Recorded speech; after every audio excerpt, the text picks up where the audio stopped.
My name is Ann Harris Jacobs. The Jacobs was added in 1991 when I got married here. I've been at Xavier since 1985. So my name is Maya Garrett. I'm a member of St. Charles Borromeo Resurrection All Saints Parish, and I've been a member my entire life, so that's 23 years. My name is Bernadette Sheridan, and I'm an adopted parishioner of St. Francis de Sales, and I've been attending 3 years. I identify as African American. Black American with Caribbean roots. African American woman, Caribbean descent. I've been Catholic since I was baptized as a baby.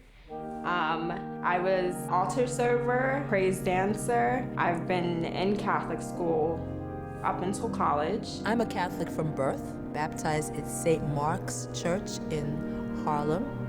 I went to St. Joseph of the Holy Family Church and grammar school from first grade till 8th, and then Cathedral High School. Cradle Catholic, baptized. I went to Catholic schools from first grade until I graduated in high school in 1956. By the time I got to high school, it wasn't fun anymore. I was the only person of color in 250 sophomores when I went to St. Helena's High School in the Bronx. I recognized that many of them had never had a person of color as a friend. They didn't know how to talk to me. They would ask me dumb questions like, "What kind of food do you all eat at home?" "Oh, your hair is naturally curly." They were very curious about my hair.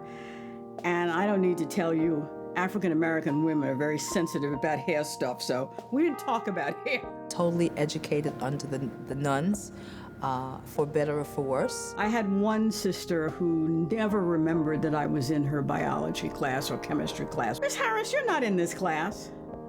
"Yes, sister, I am in this class." And I would do this, I don't know how many times. I remember organizing around the time that Eric Garner's death had happened. Organizing in my high school a program about race, an open conversation. And I went to a predominantly white high school. There were no white people there, none, except the nuns, who I didn't even have a personal relationship with. Most of my really close friends are from elementary school, partly because we went to all white high schools. I went to also St. Charles School, so going to that school, I think we learned every single voice of every single verse of Lift Every Voice and Sing. I just remember Black History Month particularly being a really big occasion. We learned about Benjamin Banneker. And then I went to high school and people never heard of Benjamin Banneker, and I was shocked. Like, you guys didn't learn this in school? Like, you didn't talk about any Black people? It's a challenge to be Catholic and a minority. Many of my friends are Baptist and other denominations, and they invite me to their church, and I'll go.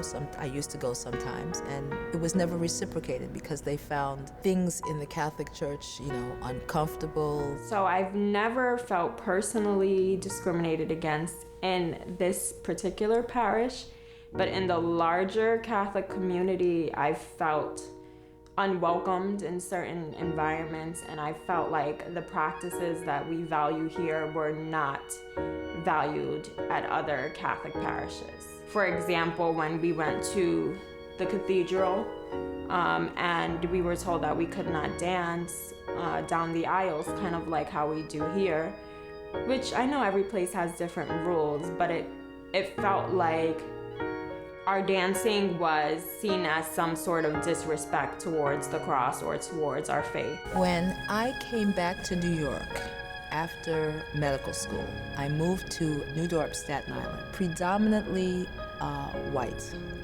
very little Hispanic, and no Black people. The satellite church was directly across the street from my home. Every Sunday, I walked up with my 2 little girls and I would go to church. When I first got there, I noticed that no matter where I sat, there was an empty circle around me.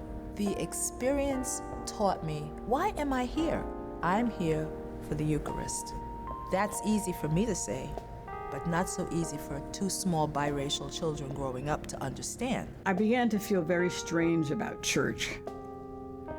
Every time I went to Mass on the east side of Manhattan, to churches I had not been to before, I got looked at strangely. I got questioned on the communion line if I was really Catholic, stuff like that. Going to church and sitting in a pew where people look at you strangely because you don't look like everybody else just got to be a bit too much. So I was away from church for about 20 years. In general, this parish has been, even like without me even knowing, so influential in my life, especially in terms of just seeing Black excellence. Very esteemed Black people just living their life, praising God, in community with each other. Community is the thing that I crave, and lately what I miss the most. When I walked into Xavier after my friend Rose said to me, "No, don't give up. I have a church for you," because I had said to her, "I'm done with your church. I'm done with white people in the Catholic Church. I'm done." And the minute I walked in the door, I was greeted by people who were extremely welcoming. In history, the Catholic Church has had a major role in slavery.